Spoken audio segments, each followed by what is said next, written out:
It's a state of emergency, but let's not call it that. The National Security Minister, Robert Montague, has called for an end to the use of the term to describe the police-military operation now underway in St. James. He was addressing stakeholders in the parish yesterday. So what shall we call it? TVJ's Vashon Brown has more in this report.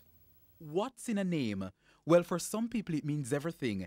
And in the case of the state of emergency in St. James, the National Security Minister, Robert Montague, says it's time for a name change.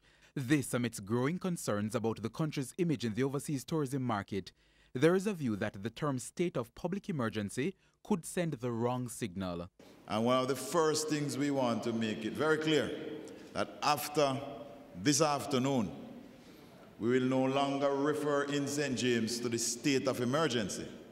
We will refer to it as enhanced security measures. So here's the specific reason for not calling the state of emergency a state of emergency. We are in the tourism capital. Tourism is the lifeblood. And the state of emergency has a negative connotation overseas. And therefore,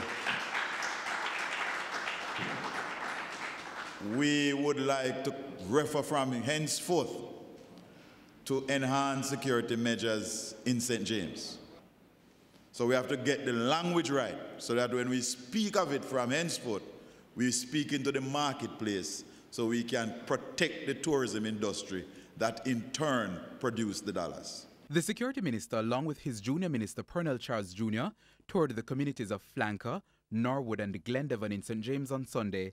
They also visited the Barnett Street and Freeport police stations. The tour, which included officials from the Ministry of National Security, the Jamaica Constabulary Force, as well as the Jamaica Defense Force, was conducted to speak with the residents to find out how they're being affected by the state of emergency. In the meantime, Acting Police Commissioner Clifford Blake says the state of emergency in St. James has been effective so far. It has been a good start. It is feeling good. Personally for me, each morning I get up and I look at the morning report, and I'm seeing St. James nil.